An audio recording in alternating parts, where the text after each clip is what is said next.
ça, la globalité, on parle pas de cas particuliers, on parle de globalité. C'est pas un cas particulier. Ah, moi aussi. C'est vrai pour les premiers hollandais. Ouais, mais là, je crois pas, moi, mais bon, mais t'as pas...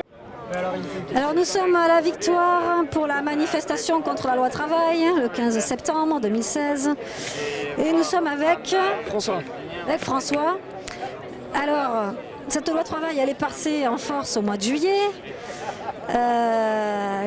Et de nouveau, il y a une mobilisation. Donc les gens ont envie de continuer. Pour quelle raison, toi, tu as été motivé aujourd'hui pour venir ? Moi, je travaille, donc là je fais grève aujourd'hui. J'avais fait 2 fois grève pendant la période précédente et comme tout le monde pour le retrait de la loi travail. Aujourd'hui, il y a l'été qui est passé, donc évidemment c'est plus compliqué. C'était certain, c'est plus compliqué de repartir. Mais néanmoins, la loi, elle est il manque encore le décret. On sait que le CPE, on a réussi à le faire tomber justement sur cette question du décret, que le décret n'a pas été appliqué, que c'était en partie une victoire, même s'il y a d'autres parties de la loi du CPE qui étaient appliquées. Donc il y a toujours cet espoir, même si on voit bien que c'est pas évident de mobiliser. Alors il faut voir au niveau des syndicats, des autres syndicats, parce qu'il y a quelques syndicats ici qui sont mobilisés à 11h30 à la place de la République. Je ne sais pas combien ils sont. On va les rejoindre normalement. Donc voilà, la motivation, elle est toujours là. Donc c'est bien, toujours la motivation. Et qu'est-ce qui, pour toi, était le plus choquant dans cette loi, qui te semble le plus inquiétant ? Le plus inquiétant, c'est ce qu'on a appelé l'inversion de la hiérarchie des normes. En fait, c'est globalement légaliser quelque chose qui existe déjà. C'est le pouvoir patronal totalement dominant dans l'entreprise. Ça, c'est une réalité concrète pour des millions de salariés.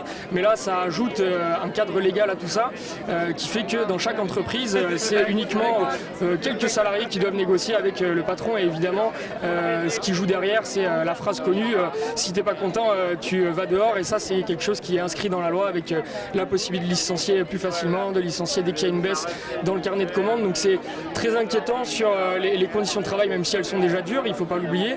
Et ça préfigure en fait quelque chose qui est à mon avis dans la tête des grands patrons, qui est le contrat unique en fait. Un contrat où il n'y a pas de salariat, où il n'y a pas de contrat à durée indéterminée, mais un contrat presque journalier où quand il y a besoin de quelqu'un, on l'appelle, quand il n'y a pas besoin, on le jette. Et c'est ça globalement à mon avis vers quoi veulent aller le MEDEF en France et tous les patronats dans l'Union européenne et au-delà. Et donc c'est ça qui est à mon avis le plus dangereux, puisque ça casse le salariat et ça casse du coup les possibilités de s'organiser collectivement pour résister face au patronat. Donc c'est fondamentalement à mon avis ça le plus gros problème de cette loi travail, même s'il y en a plein d'autres. La philosophie générale du texte, comme on dit, et de toute façon dans quelle mesure elle est imposée par un pouvoir libéral, même si c'est le Parti socialiste, fait que c'est forcément une loi contre les salariés et pas pour protéger les salariés.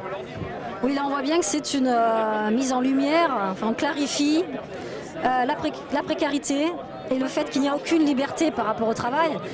Donc est-ce que apparemment c'était quand même un état de fait, on était déjà là-dedans depuis très longtemps, il n'y a aucune liberté sur le choix du travail.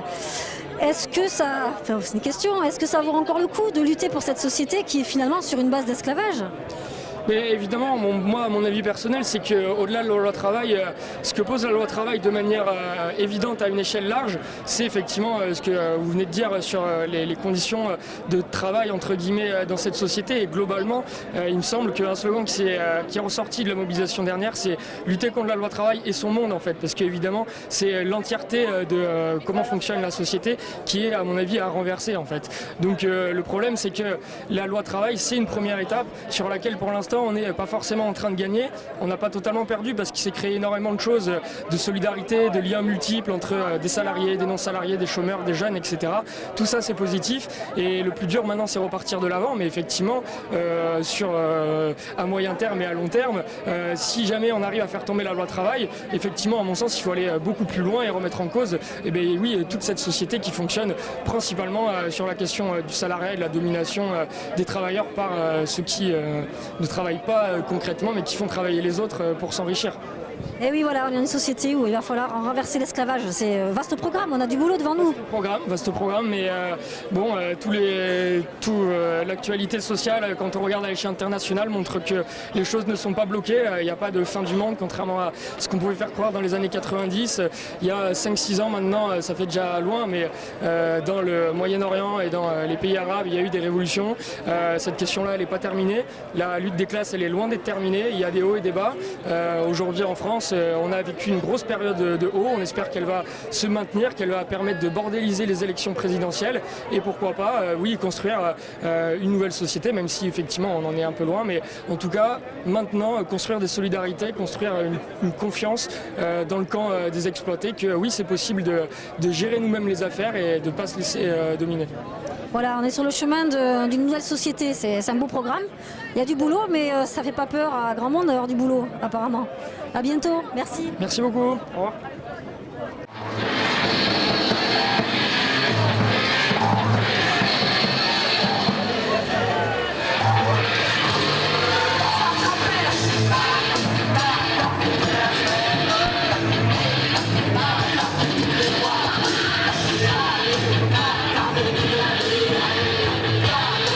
On verra passer toutes les voitures, ça sera parfait.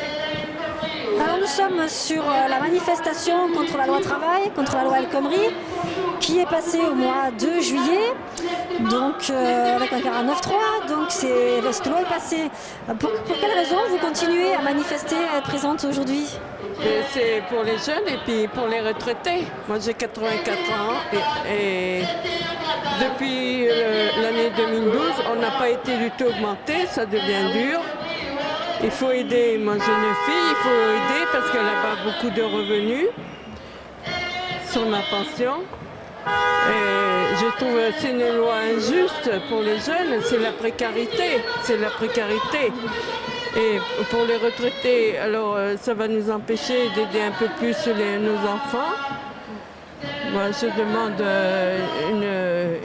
une augmentation pour tout le monde et le retrait de cette loi-là qui ne convient pas aux jeunes. Et c'est pour ça que je manifeste. C'est normal. Moi, je trouve... on n'est plus dans les années 60 où on avait davantage de pouvoir d'achat. Maintenant, tout augmente.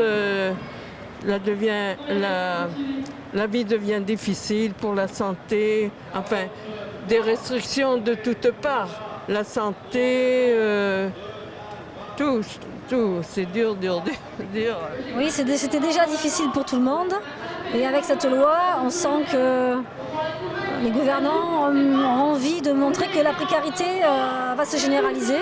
Oui. Et qu'ils ont envie de montrer que tout le monde doit se soumettre à la loi des patrons et de l'emploi. Oui, ils vont faire ce qu'ils veulent avec les licenciements comme ils veulent. Précarité, c'est pas acceptable cette loi. Moi je défends les jeunes, je défends les retraites, je défends la santé, je défends tout ce qui est contraire à nos valeurs. Oui, on a l'impression que ça s'aggrave régulièrement et que finalement c'est ce qui est prévu et nos gouvernants n'entendent rien, ils sont complètement sourds à tout ce que disent les gens et ils font passer des lois avec un 49.3, donc sans vote, oui. Avec des passages en force régulièrement, alors qu'ils se disent socialistes. On est un peu étonnés quand même de cette situation. Ah oui, c'est pas des socialistes, ils font la politique de la droite. Moi, je vous avoue que je vais être très embarrassée pour aller voter, très embarrassée. Mais c'est mon devoir, il faudra quand même que j'aille voter.